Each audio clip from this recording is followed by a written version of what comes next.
Imaginez une jungle dense, un seul être s'y tient debout, un gorille des montagnes.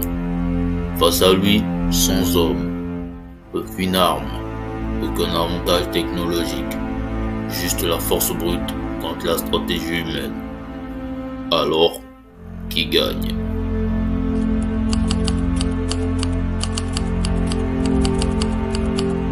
Commençons par présenter nos deux forces en présence. Le gorille des montagnes pèse jusqu'à 200 kg.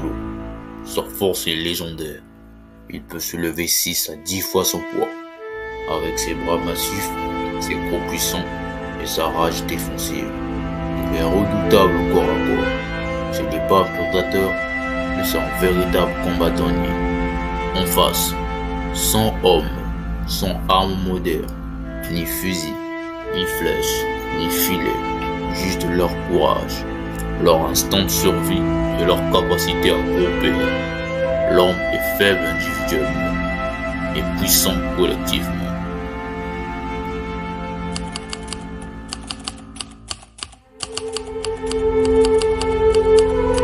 Imaginons la scène. Le gorille charge. Le premier rang recule instinctivement.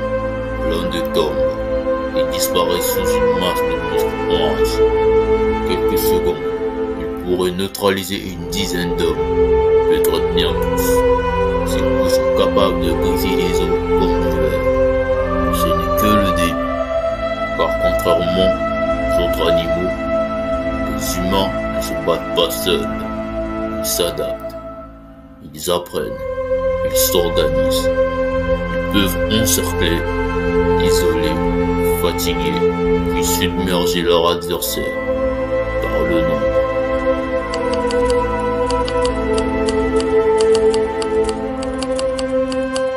Imaginons maintenant que les humains aient des outils rudimentaires, des lances, des bâtons, des cordes, des filets. Dans ce cas, le gorille devient vulnérable. Une lance bien placée, un filet lancé au bon moment, et c'est la fin de sa domination. Si l'on ajoute des armes modernes, fusils, arcs ou même tranquillisants, ce n'est plus un combat, c'est une exécution.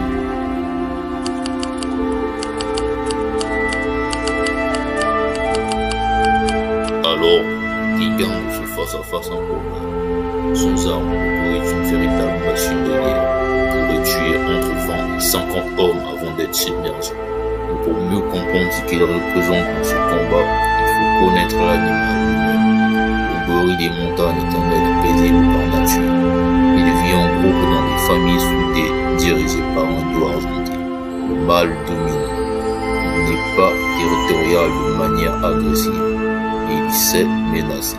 Sa réaction est foudroyante. Il se dresse sur ses pattes arrière, il frappe sa poitrine et crie. Il cherche d'abord à intimider, à tuer.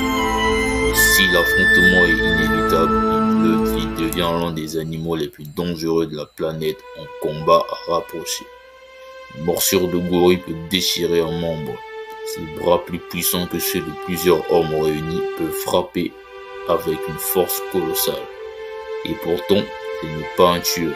Il n'attaque que par défense, mais jamais pour le plaisir ou le pouvoir. Face à son homme, il ne chercherait sans doute pas à tuer, mais à protéger son espace, à se défendre jusqu'au bout. Mais à 1 contre 100, même sa puissance, sa résilience, sa rage ne suffisent pas. L'homme, malgré sa fragilité physique, gagne par coordination, intelligence collective et adaptabilité. Le match impressionnant mais dans l'issue est claire. Et bien ça, c'est ce que mon côté analytique me dit.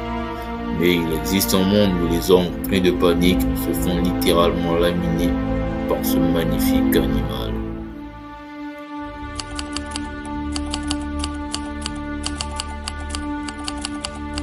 Ce n'est pas juste sa puissance brute qui impressionne, c'est la manière dont il l'utilise.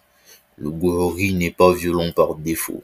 Il est fort, mais il ne cherche pas la domination. Il ne frappe que quand il y a une menace. Il choisit la paix tant qu'il le peut, même s'il pourrait écraser. Sa force est maîtrisée et équilibré, ancré dans une forme de sagesse animale. Et c'est là la vraie leçon. Dans un monde où beaucoup confondent puissance avec agressivité, le gorille nous rappelle que la vraie force, c'est celle qu'on contrôle, celle qu'on ne déchaîne pas à tout va, mais qu'on garde pour protéger, défendre, servir. Il nous montre qu'être fort, ce n'est pas dominer l'autre, c'est se connaître, choisir ses batailles et parfois se retenir. Et toi, que penses-tu de ce combat? Le gorille pourrait-il en sortir vivant? Laisse ton avis en commentaire. Partage cette vidéo si tu as aimé ce face-à-face animalier ultime. Et surtout, abonne-toi pour plus de débats épiques entre animaux, humains et créatures fictives. Sagesse animale et histoire vraie. À très vite, les elfes.